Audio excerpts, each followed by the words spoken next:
এখানে শেষ করে দিচ্ছি আমি পাবলিক কথাটা। তো আমাদের রিকোয়েস্ট হলো, আমরা রাস্তায় যেতে চাই না, আমরা সরকারকে সহযোগিতা করতে চাই। আমরা অযথা গালিগালাজ করা লোক নই। আমরা চাই কান্ট্রিটা নতুন করে সাজুক, মানুষ নতুনত্বের সন্ধান পাক। এইটা করতে গিয়ে আমরা যদি আপনাদের সহযোগিতা করতে হয় সংসদের ভিতরে এবং বাইরে, আপনাদেরকে সহযোগিতা করতে আমাদের কোনো আপত্তি নাই। আপনারা যদি সহযোগিতা না নিতে পারেন তার দায় দায়িত্ব আপনাদেরকেই নিতে হবে।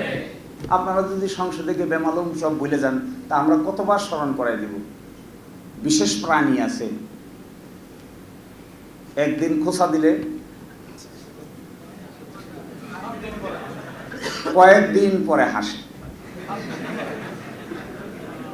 তো আমরা ভিতরেও বলেছি, বাইরেও বলতেছি, গতকালকে থেকে শুরু হয়েছে বাইতুল মোকাররমের উত্তর গেট। এইটা কি বগুড়ার সামা ভবন পর্যন্ত আসবে না? তখন কি হবে? এইটা তো একেবারে বাংলা বান্দা থেকে শুরু করে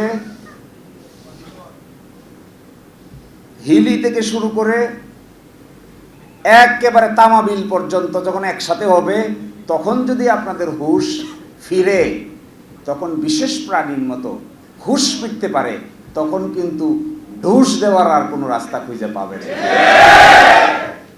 আমি দেখছি এটা সাচ এন এজেন্ডা, সকলেই সাপোর্ট করে, এমন একটা এজেন্ডা। আচ্ছা, গণভোট যারা দিছে এরা জানে না হা দিছে বা না দিছে? তো সেই লোকের সংখ্যা 70 ভাগ। কোন সাহসে 70 ভাগ লোকের ভোটকে বলা যায় এটা মানি না? নির্বোধ, এতই নির্বোধ যদি কেউ হয় যে 70 ভাগ অধ্যাদেশ, 70 ভাগ লোকেরা যে ভোট দিয়েছে এইটার মানে কি, এটা যদি কেউ বুঝতে না পারে, এর চাইতে দুর্ভাগা কি এই জগতে কেউ আছে?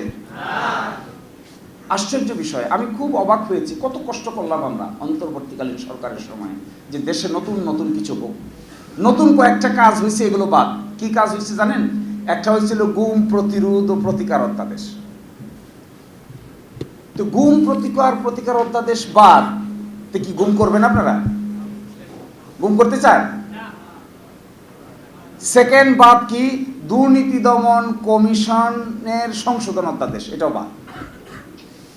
সুপ্রিম কোর্টের বিচার বিভাগের পৃথক সচিবালয় অধ্যাদেশ বাদ। সুপ্রিম কোর্টের বিচারক নিয়োগ অধ্যাদেশ বাদ। ব্যাংক রেজলিউশন অধ্যাদেশ বাদ। মানবাধিকার কমিশন অধ্যাদেশ বাদ। তথ্য অধিকার সংশোধন অধ্যাদেশ বাদ। এখন খালি একটু বলে নেই কোনটাতে কি আছে, তারপরে আমরা এই পর্ব শেষ। তথ্য অধিকার সংশোধন অধ্যাদেশে কি করছে দেখেন।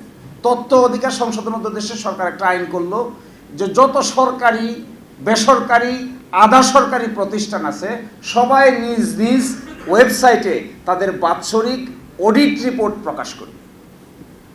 অর্থাৎ বগুড়াতে আছে হলো একটা পৌরসভা, বগুড়া পৌরসভার 1 বছর পরে যে অডিট রিপোর্ট হবে, এই অডিট রিপোর্টটা আমরা বগুড়া পৌরসভার ওয়েবসাইটে কিংবা স্থানীয় সরকার মন্ত্রণালয়ের ওয়েবসাইটে আমরা দেখতে পারবো, ডাউনলোড করে নিতে পারবো, যে যার মতো পড়তে পারবো। এটা কি দেশের জন্য ভালো না খারাপ? 1 বছরে বাংলাদেশের সুপ্রিম কোর্টে কত টাকা খরচ হয়েছে, কত টাকা আয় হয়েছে, কোনটা কি খাতে ব্যয় হয়েছে, এইটা সুপ্রিম কোর্টের ওয়েবসাইটে পাওয়া যাবে। এটা কি দেশের জন্য ভালো না খারাপ? তো এটা বাদ করতে চায় কেন? টাকার আয় এবং ব্যয়ের খাতটা মানুষকে জানাইতে চায়। সেকেন্ড হলো গুম এবং গুম প্রতিরোধ প্রতিকার অধ্যাদেশ। আরে গুম তো তোমাদের লোকেরা হয়েছে, ইলিয়াস আলী হয়েছে, চৌধুরী আলম হয়েছে, তারপর হুম্মাম কাদের হয়েছে, হুম্মাম কাবাদ ফিরে আসছে, আমাদের লোক আরমান হয়েছে, আরমান ফিরে আসছে, আমাদের মুকাদ্দেস ফিরে আসে নাই, এরকম শত শত লোক গেছে আসছে।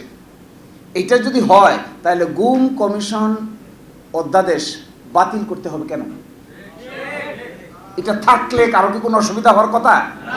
আরো আশ্চর্য, কেন বাদ করলো তার একটা কারণ দিছে। এটা পড়ি আর আমি একা একা মুখে রুমাল দিয়ে হাসি।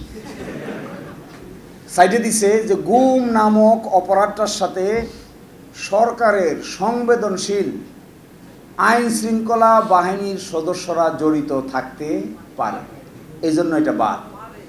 আর গুম তো বন্দুকলারাই করে। গুম করে ডিজিএফআই, বাংলা কথা। গুম করে কে? গুম করে আইন শৃঙ্খলা বাহিনীর পুলিশ, ডিবি, এসবি, এনএসআই। এরাই গুমের সাথে জড়িত থাকে।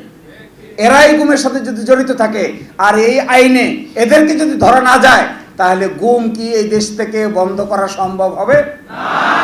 তা আপনারা যেটা বাদ দিয়ে দিচ্ছেন, আপনি আবার কারে গুম করতে চান?